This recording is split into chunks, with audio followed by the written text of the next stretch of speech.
Buenas tardes, licenciado Carlos González Merino. Buenas tardes, Cristi. ¿Cómo te va? Nuevamente bien, nuevamente aquí con usted para retomar el video anterior en el cual estuvimos platicando acerca de 8 artículos. ¿Quiere que los mencione nuevamente? Por favor, los que se analizaron en el video pasado y los que se van a analizar en este video. De acuerdo. Se analizaron el artículo 3, 7, 8, 9, 13, 14, 18 y 28. Fueron los que se analizaron en el video anterior de los reformados. Ahora nos vamos con el 30, 31, 32, 37, 143, 145 y 148. Esto que fue publicado en la Gaceta de fecha 17 de junio del 2020. Sí. ¿Cómo quiere que empecemos? Empezamos con el artículo 30. En el artículo 30 que se habla de la adjudicación, ¿no? Sí. De la adjudicación y lo relacionan con la prelación que establece el artículo 28 del propio reglamento. Esto significa que la situación de los beneficiarios, que es de la esposa, de los hijos, de la concubina y de los padres del fallecido en su caso, que serían los beneficiarios. Ahora aquí el entroncamiento pues lo tienen que acreditar con las actas correspondientes para ver el vínculo que hay sanguíneo, consanguíneo, en su caso de los hijos que no son de forma ordinaria, que son adoptados o que están de esta naturaleza, bueno, pues sí tienen también que presentar su documento relativo al registro civil, donde acrediten que se llevó el proceso de adopción correspondiente. Ello conlleva a que en un momento dado tendríamos que dilucidar la cónyuge con las supuestas aparentes reformas que se hicieron. Tendría que tener 50 años para tener el derecho a la pensión, y en relación a el beneficio que pretenda obtener o que tenga de los créditos, por ejemplo, de vivienda, aquí hay una situación que no queda clara, porque si bien es cierto, la adjudicación la van a hacer en los términos que lo haya establecido el cónyuge fallecido, también lo es que el contrato de matrimonio, cuando se contrae bajo el régimen de sociedad conyugal, independientemente de que el de cuyos haya manifestado su anuencia para asignarle a alguien en lo particular el inmueble que adquiere, ¿sí?, debe de respetarse los derechos que la cónyuge tienen al momento de contraer el matrimonio, ¿sí? Entonces no se puede disponer del 100% del inmueble, se tiene que disponer nada más del 50% que le corresponde al trabajador, porque de entrada la mujer o el hombre, ¿sí?, tienen un 50% si se casaron bajo el régimen sociedad conyugal, y no pueden hacer una adjudicación del 100%. Ahora tenemos también la relación del parentesco, ¿no?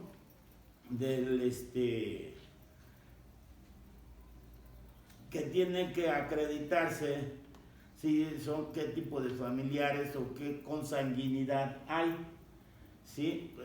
Sabemos que tenemos hasta el 4º grado de parentesco, pero hay que ver si es casada la persona que falleció, en qué régimen se casó, y si esta persona se casa y se separa, pero no disuelve el vínculo matrimonial, así pasan 100 años, la persona va a seguir con el lazo del matrimonio. Entonces, si en un momento dado el trabajadora que se separe ya en forma definitiva de su cónyuge o de su pareja, debe de quedar, en este caso del cónyuge, debe de quedar muy claro, ¿sí?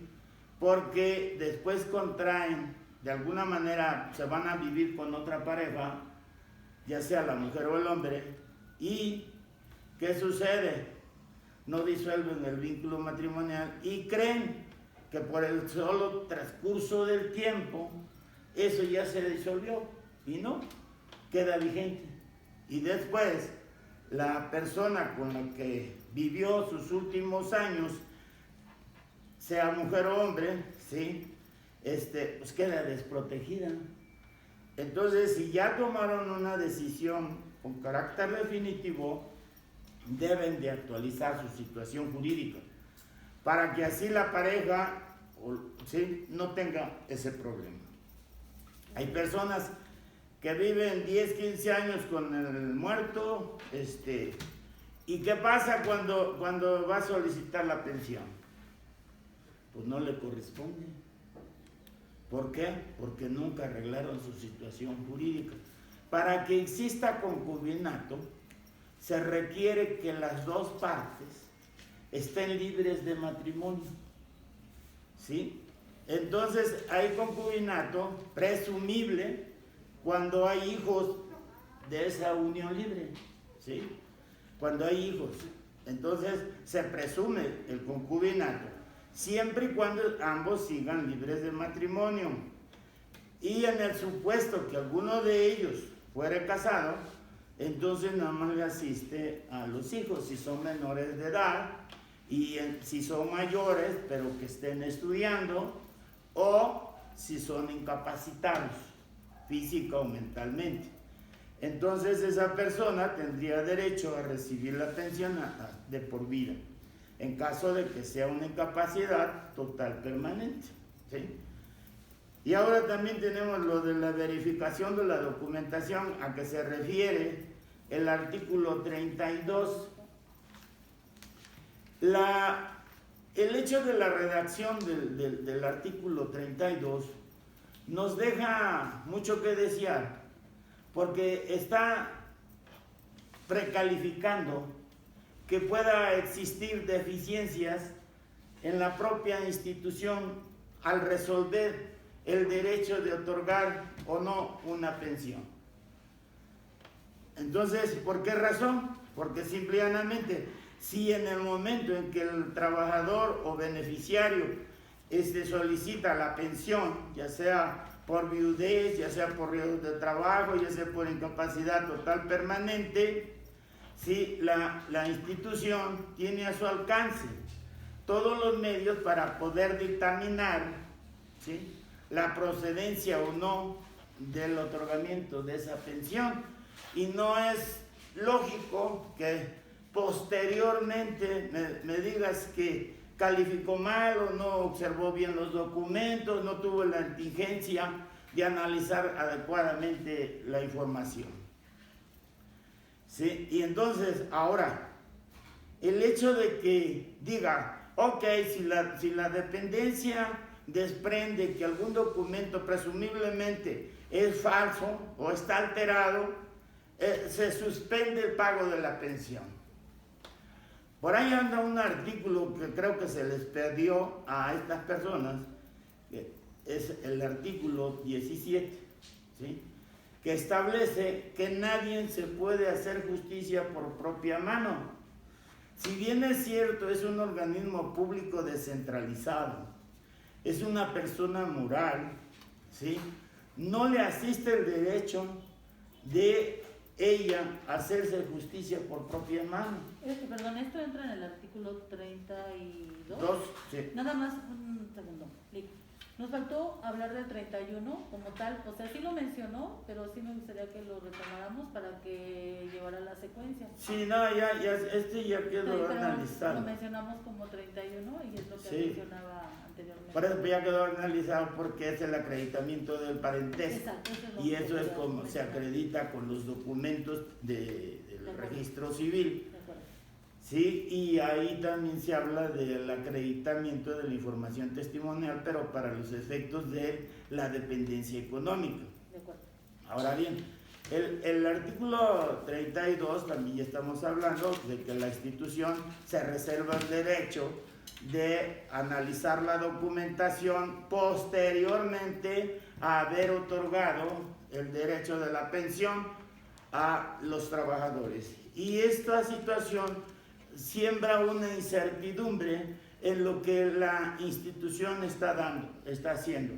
¿Por qué? Porque dice, bueno, ya si después me percato que hice mal las cosas, yo de mutuo propio, ¿sí?, me hago justicia por mis propias manos. Te cancelo inmediatamente la pensión que te otorgué y ya después vamos a averiguar si es correcto o no.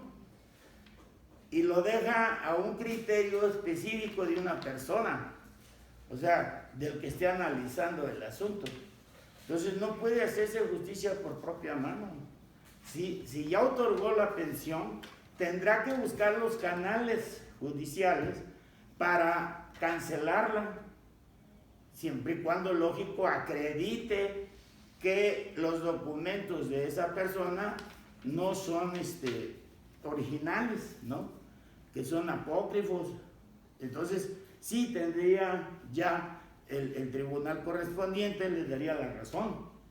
Pero eso de que yo suspendo, dejo de pagar y después de llevar todo un proceso de 3 o 4 años, ¿sí?, todavía la hacen cansada y no le pagan al trabajador lo que le corresponde, eso no es correcto. Y al final sale con que sí tenía derecho el trabajador de recibir esa pensión, ¿sí? Y ya le privaron de ese derecho durante 4 o 5 años. Sin cobrar. Si bien es cierto que le pagarían todo, pero mientras que hace la persona si no tiene, es con lo de que él tiene su sustento y es inadecuado. Ahora bien, ¿qué? Tenemos lo del artículo 37, sí, que es relacionado con el pago que le llaman ayuda para el sepelio del jubilado o jubilada. Cuando fallece, le dan el apoyo económico a los beneficiarios y o a la persona que haya tenido la atención de pagar estos gastos, ¿sí?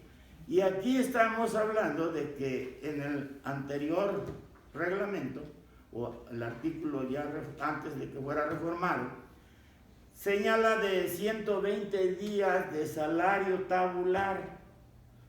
Hoy con estas reformas le dan los 120 días, pero de salario mínimo general.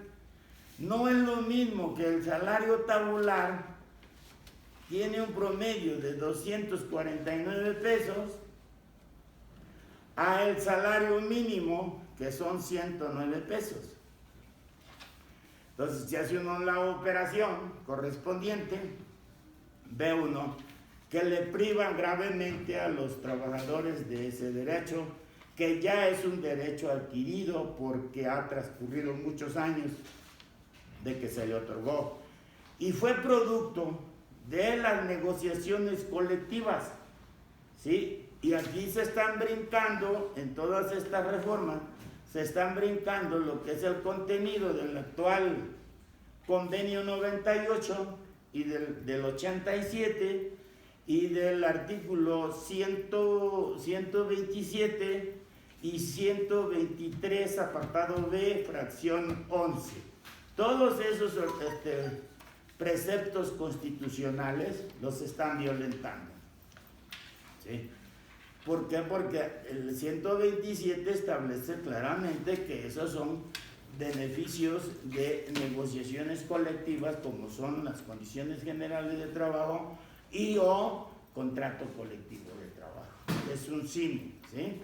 Entonces, eso de que le quiten al trabajador lo que ya obtuvo en tiempos pasados, pues eso es retrotraer las cosas violentar los derechos de los trabajadores, pero desgraciadamente las dirigencias sindicales son muy maleables en ese sentido. No sé cuál sea la razón, pero ellos aceptan.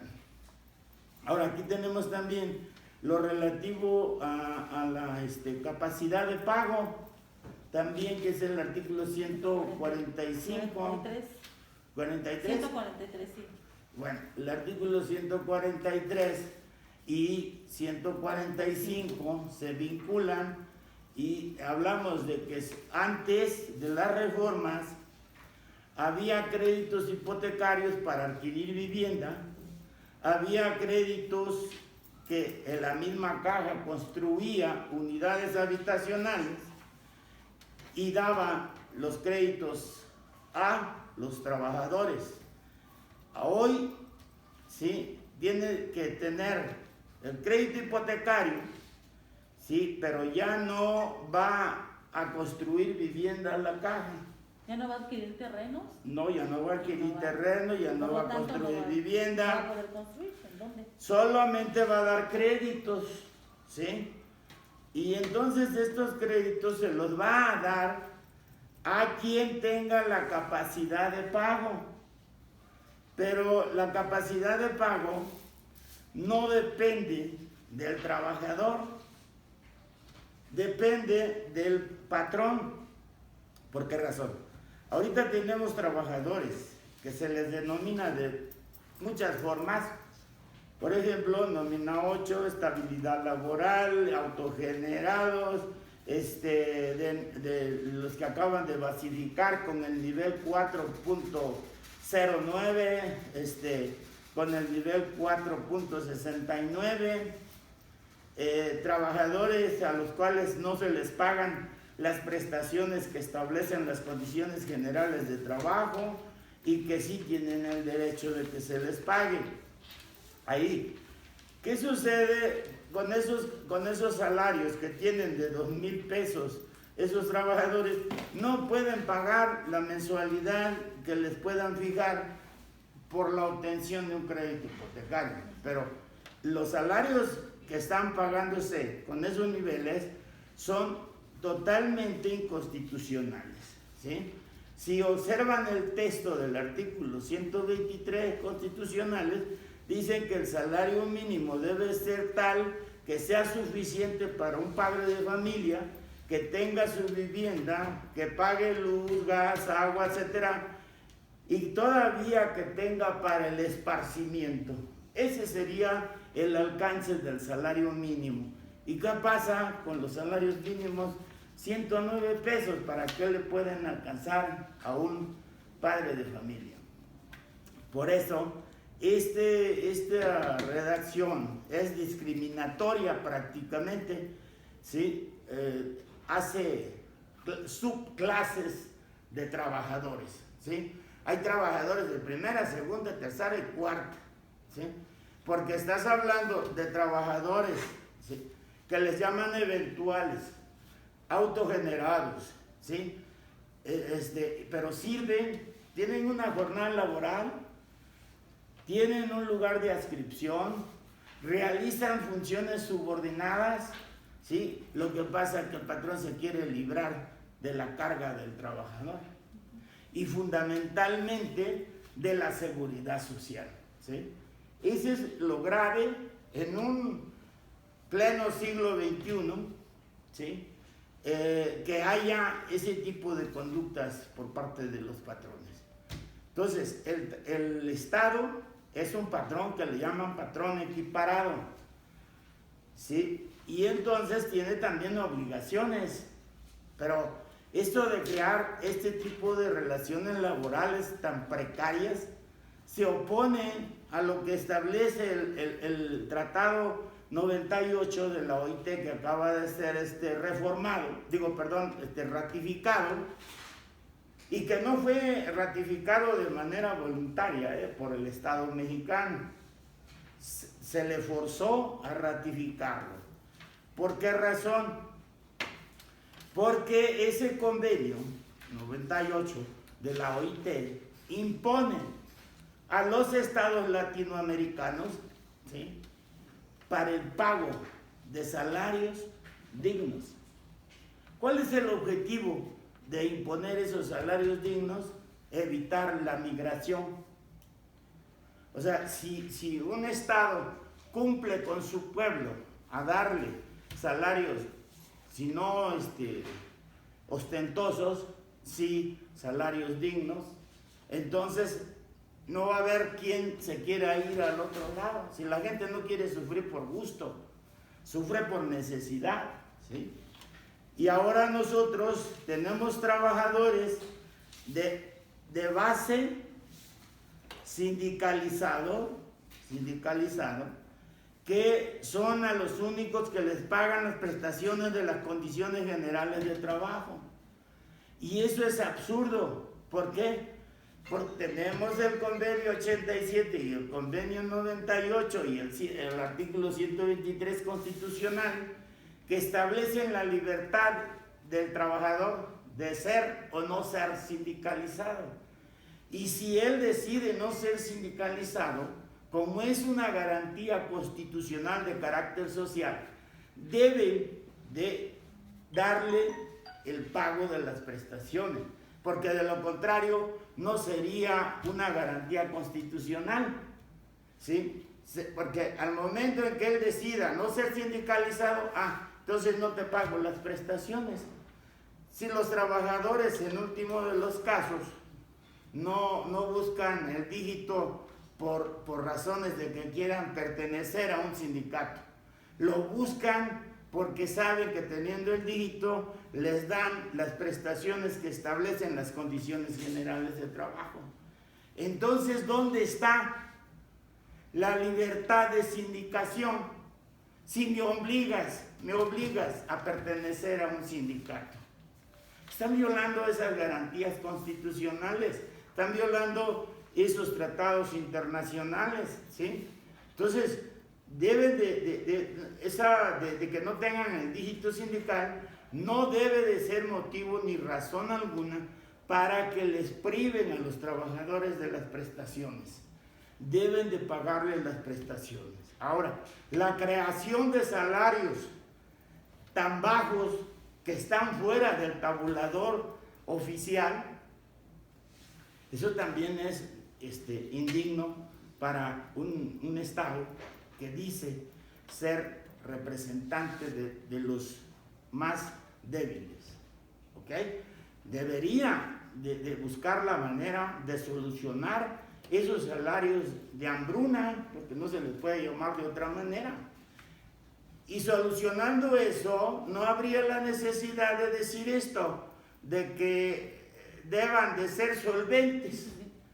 Pues eso es una función social, no es una función mercantilista. Y ahora te voy a decir también por qué. El gobierno creó una institución que otorga vivienda a la población abierta, que no sean derechohabientes de algún beneficio de esta naturaleza. Y a esas personas les dan créditos para adquirir una vivienda en mejores condiciones de las que le han estado otorgando a los trabajadores. Y además, ¿sí?, a los de base los mandan a Texcoco, los mandan a Tizayuca, los mandan a Nezahualcóyotl, los mandan a Morelos, etc. ¿Sí? Y los de esta institución están en las colonias céntricas, en la colonia Roma Sur, Roma Norte, en Santa María, San Rafael, Guerrero, Buenavista, o sea, no hay la apertura para todo. En la Tránsito, en la Obrera, o sea, en la Doctores, ahí les construyen las viviendas y son créditos que son mensualidades fijas, ¿sí? Son mensualidades fijas. Y a los trabajadores, ya saliste por la propia caja, tienen revolvente lo de los intereses. Si un trabajador le prestan 550,000, 525,000 pesos, empieza pagando 500 o 600 pesos, A los 5 años, 6 años, está pagando 2,000 y tanto de pesos de mensualidad, pero no disminuye su deuda, está pagando puro interés. Y además de pagar puro interés, ¿sí? Todavía hasta veces se jubilan y todavía arrastran la deuda. Total, haces cálculo de lo que le costó la vivienda y le costó 3 veces su valor o más, ¿sí? Y bueno, ¿cómo es posible que a estas personas se les den los créditos con esa facilidad, y al trabajador que debe de tener un crédito bien para que tenga una vivienda decorosa, ¿sí?, lo sangran? Es una actividad meramente comercial, lucrativa, no social, y eso es lo que les hace falta a la representación sindical, pelearle a estas instituciones. Perdieron los estribos, perdieron el camino en relación a eso de la vivienda, ¿sí?